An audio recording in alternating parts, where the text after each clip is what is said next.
High everyone नमस्ते म गुनाहार पोखरेल मैले आज class 11 faculty science subject mathematics र को फङ्सन च्याप्टरभित्रको इन्भर्स फङ्सन टपिक्सको बारेमा कुरा गर्न गइरहेको छु। स्ट्यान्डर्ड डेफिनेसनबाट स्टार्ट गरौँ। इन्भर्स फङ्सन के हो, कसरी निकालिन्छ, सबै फङ्सनको इन्भर्स हुन्छ कि हुँदैन भनेर डिटेलमा हामी छलफल गर्छौँ अनि त्यस पश्चात एक दुईवटा क्वेसन पनि सल्भ गर्छौँ। इन्भर्स फङ्सन होइन, function F A to B, एबाट बीमा गएको कुनै फङ्सन छ भने त्यो फङ्सन के हुनु पर्यो, one to one and one to, अथवा यो दुईटैलाई कम्बाइन गर्दा बाइजेक्टिभ अथवा अनटु अन र अनटु दुईटैलाई एकै ठाउँ एउटै ल्याङ्ग्वेजमा लेख्दा बाइजेक्टिभ यो दुईटै भएको फङ्सन छ भने त्यस्तो बेलामा मात्र there exist a function F inverse B to A define हुन्छ। It is called inverse function, function of this F. जस्तै इक्जाम्पल बुझ्नको लागि सजिलो सिम्पल इक्जाम्पल, यो कस्तो फङ्सन इन्भर्स हुन्छ भनेर, जस्तै ए टु बी, यहाँ ए बी, यो सेट ए, यो set B, A B C 1 2 3। This function is 1 to 1 on 2। 1 to 1 हुनको लागि 1 1 करस्पोन्डिङ हुनुपर्छ, डिस्टिङ इलिमेन्टको डिस्टिङ इमेज हुनुपर्छ, त्यो यो फङ्सनले सेटिस्फाई गरेको छ। Next, every element of B has pre image in A, त्यो कन्डिसन पनि यसले सेटिस्फाई गरेको छ। त्यस कारणले we can say it is 1 to 1 and on 2। At that time we can define inverse function, that is f inverse 1 2 3, it is b, it is a b c, 1 बाट a मा, 2 बाट b मा, 3 बाट c मा। यो function अनटु onto भएको कारणले there exist F inverse which define F inverse B to A, where domain B range A or codomain A. यो टाइममा के हुन्छ, बल्ल इन्भर्स फङ्सन एक्जिस्ट गर्छ। नाउ वी क्यान, अब नेक्स्ट सानो एउटा इक्जाम्पल मैले क्रिएट गर्छु।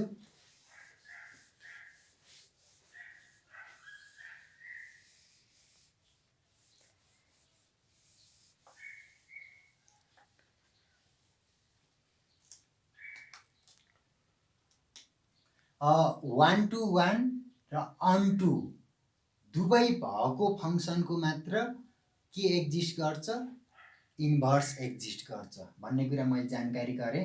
अब मैले एउटा इक्जाम्पल, एउटा सानो एउटा क्वेसनबाटै इक्जाम्पल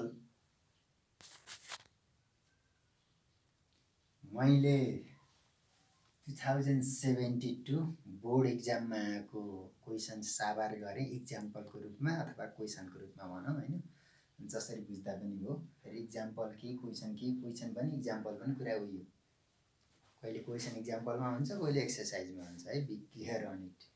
क्वेसन छ सो द्याट, या फेरि क्वेसन कहाँ छ इक्जाम्पल कहाँ छ भनेर कन्फ्युजन होला।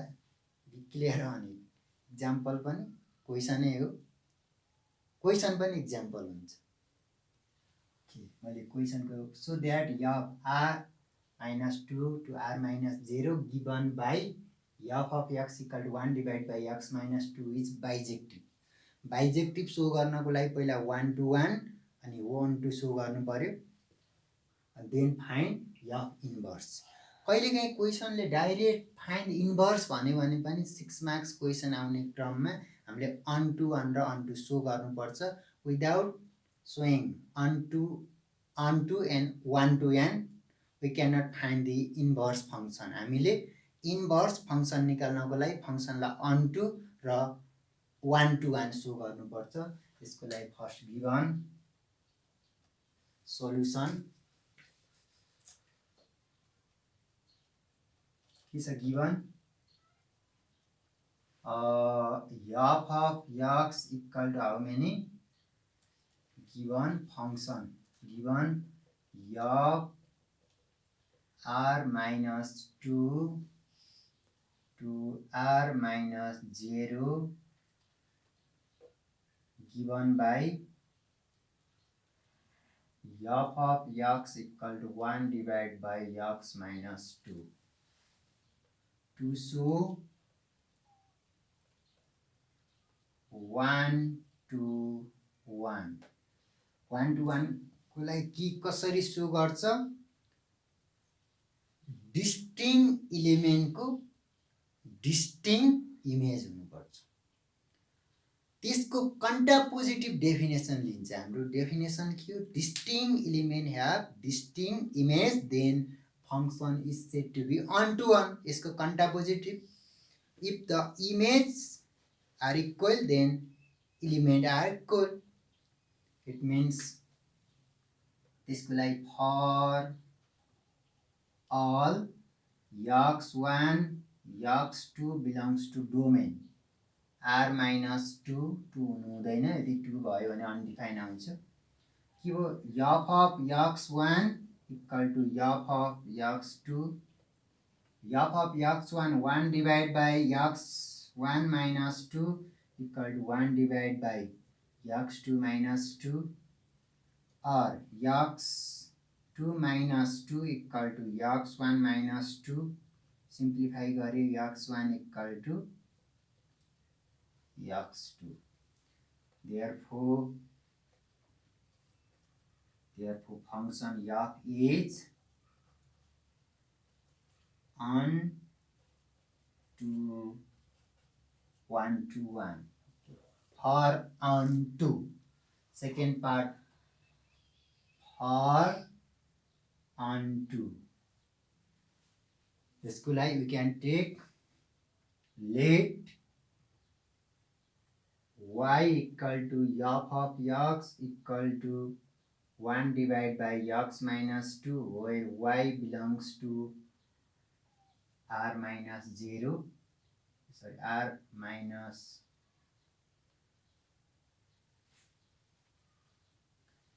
next y equal to 1 divided by x minus 2 or x minus 2 equal to 1 divided by y or x is equal to 1 by y plus 2 अब हामीले अनटु को डेफिनेसन के भन्छ where x belongs to r minus 2 it is known as domain x कहाँको element हो डोमेनको element now अनटु को लागि के सो गर्नुपर्छ f of x equal to y for all x belongs to a means domain मा भएको each x ला function मा अपरेट गर्दा त्यसले दिने भ्यालु त्यसको इमेज आउनु पर्छ now f of x equal to f of x को ठाउँमा value 1 by y plus 2 function कति छ 1 divided by x को ठाउँमा 1 by y plus 2 x को ठाउँमा minus 2 र 2 cancel 1 divided by y equal to y therefore f of x equal to y hence function is on to so it is bijective अब यसलाई मैले के लेखे यहाँ ठाउँ अभावको कारणले hence f is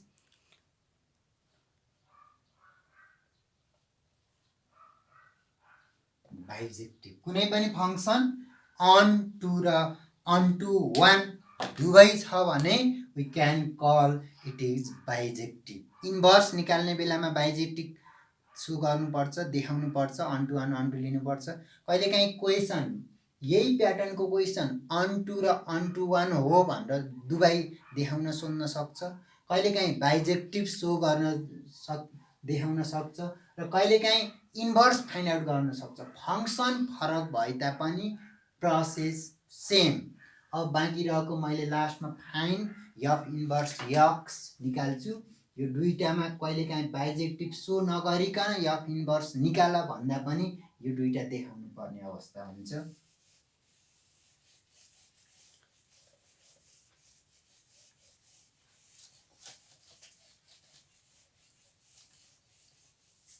Okay, next to find F inverse. To find F inverse. जबसम्म म्याथमेटिक्स मेनी टाइम प्र्याक्टिस गरिँदैन यसले एकदम कन्फ्युजन ल्याउँछ। सानो सानो अवस्थामा पनि ख्याल गर्नुपर्छ। डोमेन रेन्ज के हो के होइन भन्ने कुरा एकदम विचार गरेर गरेन भने एकदम असहजता उत्पन्न हुन्छ। अब यसको लागि late y equal to f of x equal to 1 divided by x minus 2। अब यसबाट मैले के लियो, y equal to f of x लियो भने योबाट के आयो, therefore x equal to f inverse y। also next में के आयो, y equal to 1 divided by x minus 2 or x minus 2 equal to 1 divided by y, 1 divided by y, or x is equal to 1 divided by y plus 2. It is I, it is double I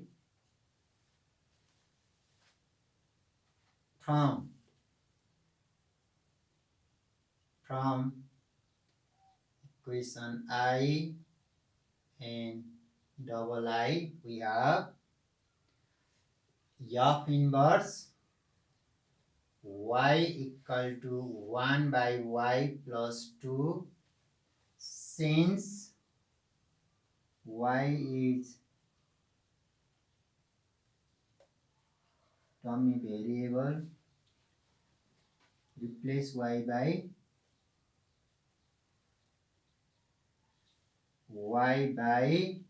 x we get. At that time we can write F inverse x equal to 1 by x plus 2. Similarly सबै फङ्सनको यही process use गरिकन हामीले inverse function निकाल्न सक्छ। अब